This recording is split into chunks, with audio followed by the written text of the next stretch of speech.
Hello friends, எல்லோரும் எப்படி இருக்கீங்க? நாங்கள் இன்றைக்கி வந்து இடியாப்பத்துக்கு தேங்காய் பால் செய்கிறோம்பா. எப்படி செய்யுதுன்னு பார்க்கலாம் வாங்க. இப்போ இது வந்து நாங்கள் நாட்டு சக்கரை போட்டு தேங்காய் பால் செய்கிறோம். நாட்டு சக்கரை போட்டால் குழந்தைங்களும் சாப்பிட்லாம், பெரியவங்களும் சாப்பிட்லாம், நல்லது. இப்போ இதை வந்து அரைச்சி நம்ம வடிகட்டி தேங்காய் பால் எப்படி செய்யுதுன்னு பார்க்கலாம் வாங்க.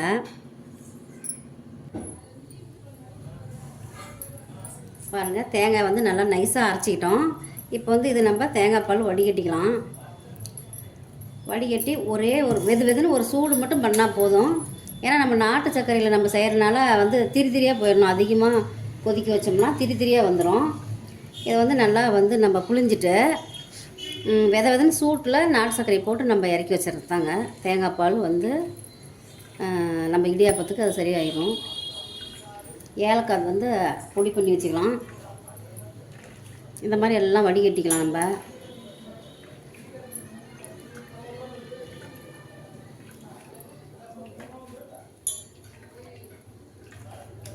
இப்போ நல்லா புழிஞ்சிக்கிங்க. இந்த மாதிரி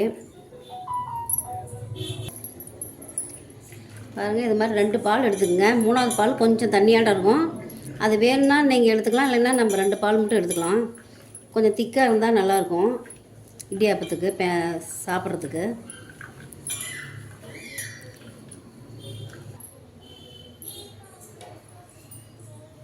பாருங்கள், இது வந்து 2வது பால் நாங்கள் எடுத்துருக்குறோம்.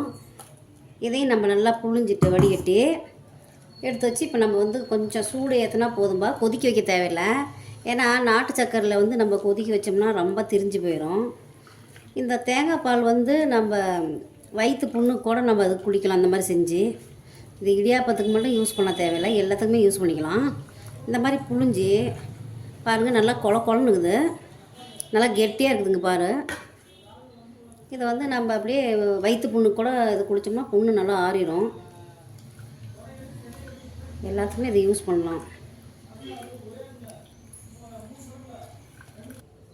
பாருங்கள், தேங்காய் பால் செய்யறதுக்கு இப்போ ரெடி பண்ணிட்டாச்சு. இப்போ இது எப்படி செய்யுதுன்னு பார்க்கலாம். இப்போ ஸ்டவ் ஆன் பண்ணிவிட்டு ஒரு பாத்திரத்தை இதில் எடுத்து வச்சுருக்கேன். பால் பாருங்கள், நல்லா கொலன்னு நல்லா கெட்டியாக இருக்குது பால், தேங்காய் பால். இப்போ இதில் ஊற்றி நம்ம வெதன்னு காய்ச்சினா போதும், ரொம்ப கொதிக்க தேவையில்லை.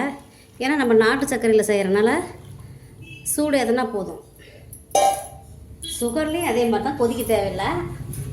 இப்போ நான் நாட்டு சர்க்கரையை போடுறேன். லைட்டாக சூடு ஏறினா போதும், நம்ம இறக்கிடலாம். ஏலக்காய் தூள் இதிலே போட்டுறோம்பா. பாருங்கள், நாட்டு சர்க்கரையில் தேங்காய் பால். இப்போ இது வந்து இடியாப்பத்துக்கு இப்போ ரெடி ஆகிட்டு இருக்குது.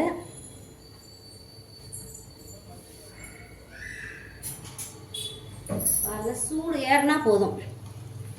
நல்லா பாருங்கள், நல்லா கெட்டியாக இருக்குது பாருங்கள் தேங்காய் பால். இப்போ நாட்டு சக்கரை போடும், கலர் மாறிடுச்சு. சூடு ஏறினா போதுங்க, இறக்கிடலாம். இது இந்த மாதிரி நம்ம தனியாக செஞ்சு நம்ம வந்து குடிக்கலாம். வயிற்று புண்ணுக்கு நல்லது. இடியாப்பத்துக்கும் போட்டுக்கலாம்.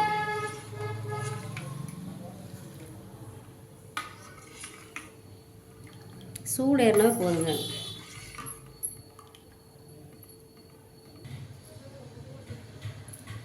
பாருங்கள், தேங்காய் பால் ரெடி ஆயிடுச்சு. நாட்டு சர்க்கரையில் தேங்காய் பால் ரெடி ஆயிடுச்சு. இது மாதிரி நீங்களும் செஞ்சு பாருங்கள், ட்ரை பண்ணுங்கள். இது இப்படியே குடிக்கலாங்க, ஜூஸ் மாதிரி கூட நம்ம குடிக்கலாம், நல்லது உடம்புக்கு. பாருங்கள், இந்த மாதிரி செய்யுங்க. பிடிச்சிருந்தால் லைக் பண்ணுங்கள், ஷேர் பண்ணுங்கள், சப்ஸ்கிரைப் பண்ணுங்கள். தேங்க்யூ.